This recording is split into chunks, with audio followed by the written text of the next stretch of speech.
Hey guys, all right. I don't know if you can tell, but the shadows are getting a little longer. It is 4:30 now on baking day, and we started at 8 a.m. this morning. So we are on the third of 4 stretch and fold. Now, I mentioned earlier, it's all about watching your dough. It's about feeling your dough and kind of sensing when it's ready to move to the next step. And I'm going to tell you when we maybe on the next stretch and fold, I'm going to kind of show you a little bit more of what we're looking for.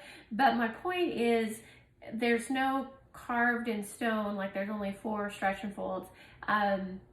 You may decide that you're not seeing enough stranding, or you're not seeing enough stretch, or when we show you the window pane test, that you'd like to see some more gluten development, and so maybe you might do 5 stretch and folds.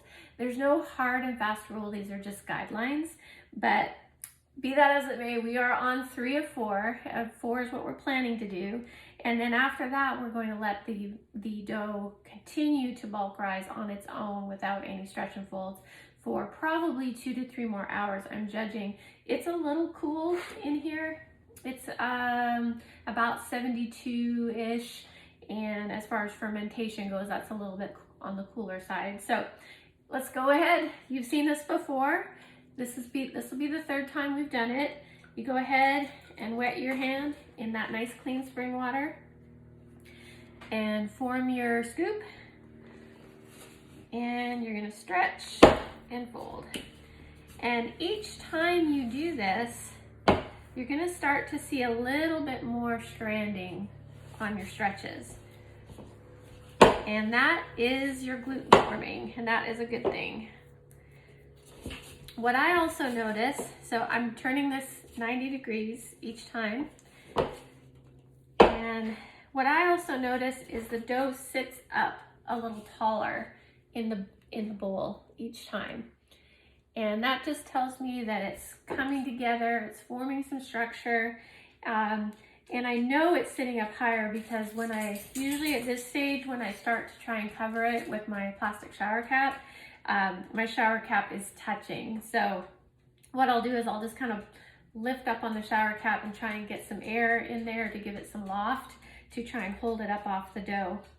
I mean, I can kind of push it down, but at this point I want it to have that structure and that lift. So once again, a tip that it took me forever to learn.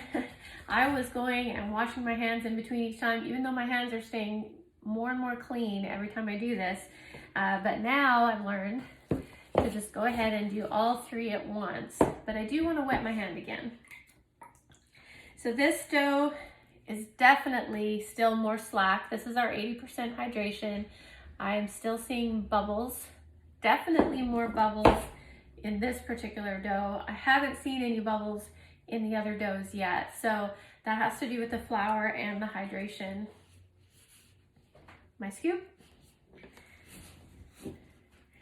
See the elasticity on this one? I'm getting huge stretch before it tears.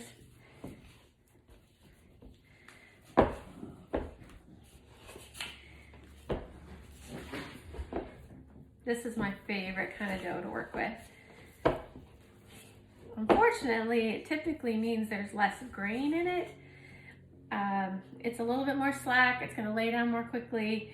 I tend to think that the more grain, the more bran, the more germ, the healthier the bread. But there's just something about this really sweet, soft dough. It's really fun to work with. But that's that one. I did that 4 turns. And then this is the one that has quite a bit of pumpernickel in it. So wet my hand, form my scoop. Definitely getting more stretch even on this flour.